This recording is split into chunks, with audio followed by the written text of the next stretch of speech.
video is part 2 of our video series about starting an independent insurance agency. First video went over the organizational structure, getting your entities filed, getting your licensing, getting insurance, things like that set up so that you can operate. Now step 2, getting product, getting carrier partners, and then identifying customers to sell to. You chose to open an independent insurance agency because it gives you options. You have the ability to pick what carriers you want to work with and what customers best fit that. So how do you go about bringing those two together? Well, let's take this from the carrier's perspective for a second.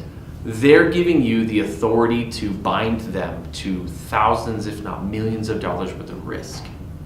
Why should they do that? What makes you a good insurance agent? That's what we're going to put together in this video to help you go out and get product, make sure that product aligns with your customer and your market so that you have the best opportunity for win rate, revenue, and success. The plan to do this is really a strategic business plan. You can find templates all over the internet, but we're going to break it down to really 5 major topics that you need to cover. First off is a traditional executive summary. Who are you? What's your professional experience? Why would you be a good insurance agent? What tools, what strengths, what do you bring to the table that would make a carrier feel you're a credible insurance agent and they're willing to assign you that authority? What type of product do you want to sell? That's going to matter to a carrier as well. As we build out this template, it's not only going to build your profile for the carrier, but it's also going to help you better identify what carrier best fits that profile.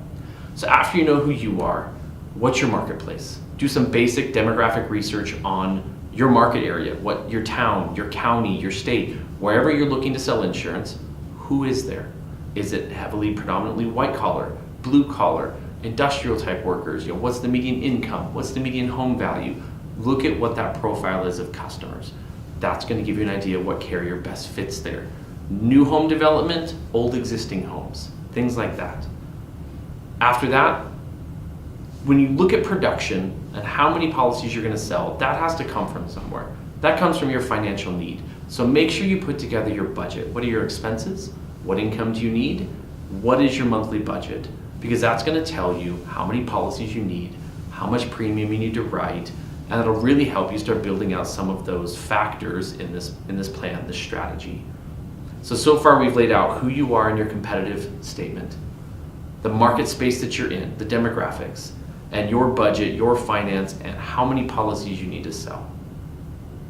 From this, we're going to take 2 things away from it. That's steps 1, 2, and 3. Let's look at 4 and 5. 4, your customer strategy. So from this, who is your target customer? Who do you want to work with? How will that fit into your plan? And then finally, marketing. How are you going to generate those leads? If we go back to your executive summary of who you are and your strengths, what type of a business owner are you? Are you a face-to-face person? Do you like telecommunication? Can you sit on the phone all day? Are you heavy into social media? What type of marketing? How are you going to drive these leads and traffic? A carrier is going to want to know, what opportunity do you have? How much production are you looking to produce? How are you going to generate these leads? So how is this partnership a success? And this is whether you do it alone, on your own as an independent insurance agent, or whether you elect to join an aggregator, an alliance, go into business with someone else to help you. They can bring things to the table, but this conversation doesn't change. This helps you understand your plan and your strategy and what your success is, but it also helps your carrier partners and other individuals in your agency understand what your success looks like as well.